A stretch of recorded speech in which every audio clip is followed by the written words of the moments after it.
troisième session ordinaire de l'année 2021 du Conseil communal de la ville de Kampopo, sous l'égide du maire de la 4e mandature, Jocelyn Massialahi, les 15 conseillers communaux se sont réunis au sein de l'hôtel de ville ce lundi 27 septembre 2021 pour une fois de plus réfléchir sur les sujets du développement de leur cité. Je comprends aisément combien de fois la tâche nous est difficile. Au niveau de chaque conseiller que vous êtes.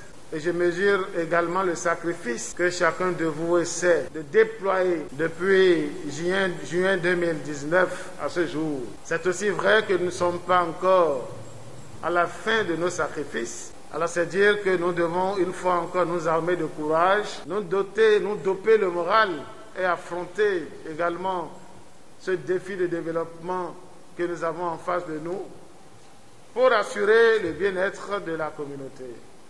Que notre présence ici, qui exprime l'engagement et également l'amour à la communauté ou à sa localité, à travers toutes les actions, à travers les efforts que nous cessons de fournir, mais également à travers la contradiction des idées qui finit toujours par nous être favorables, parce que nous parvenons toujours à nous en sortir et à trouver une porte de sortie avec des solutions qui devaient nous servir et nous aider à avancer. L'autorité communale profite du lancement de la cérémonie pour lever un coin de voile sur les réformes structurelles du secteur de la décentralisation récemment opérées. Il invite ses conseillers à s'enquérir des contenus de documents mis à disposition à cette occasion afin de connaître des implications de chacun et de tous. Le mardi 21 septembre 2021, que le président de la République a décidé de rencontrer, d'avoir une séance de travail avec les maires et leurs adjoints. Sur tous les toits, ça a beaucoup bavardé et les commentaires continuent. Bon, pour notre part, c'est de garder qu'il y a eu d'énormes réformes qui jalonnent aujourd'hui le fonctionnement des conseils communaux et qui désormais devrait constituer le miroir à travers lequel nous devons nous retrouver. C'est vrai que ces réformes nous imposent davantage de sacrifices, mais bien entendu que ça pourrait nous ouvrir également les portes sur d'autres avantages pour combler nos attentes. Il est également question pour nous de savoir qu'est-ce que cela peut exiger de nous. La question de savoir si nous sommes ou que nous allons devenir des salariés de l'État, salariés de la commune, fonctionnaires de notre commune, mais qu'est-ce que cela nous impose? C'est vrai que c'est un document très volumineux, de près de 500 et quelques pages, et ce serait assez fastidieux de parcourir pour nous approprier le contenu de ces réformes.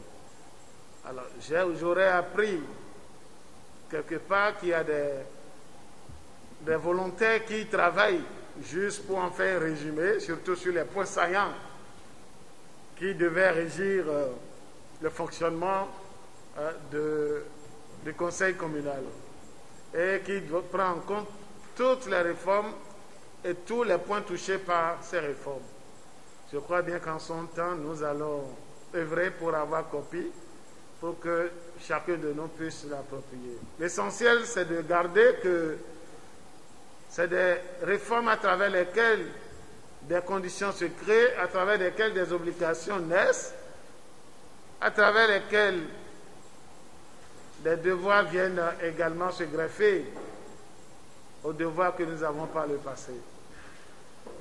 Je voudrais simplement attirer notre attention sur le fait qu'en son temps, nous allons, ensemble, comme nous en avons déjà l'habitude, essayer de voir à travers ces réformes les différents points qui sont évoqués, les impositions que nous avons vis-à-vis de ces réformes, de ces points, et également les implications que nous devons avoir. Au total, 11 points sont inscrits à l'ordre du jour de cette rencontre. Les plus saillants ont été passés au pays fin par le secrétaire général de la séance. Compte rendu de la première session de la commission eau, assainissement et infrastructure de l'Association nationale des communes du Bénin, ANCB. Compte rendu des travaux du comité de relance des activités de lotissement dans la commune de Grand Popo. Autorisation pour la signature de la convention de coopération décentralisée entre la commune de Grand Popo et la ville de Makouria, Guyane en France. Autorisation pour le paiement des ristournes à l'ancienne équipe d'agents collecteurs de la taxe de stationnement sur les gares routières. Correction des activités Covid 2019 à financer par FADEC non affecté Covid 2019, gestion 2021 et d'aménagement des pistes inscrites au collectif budgétaire 2021.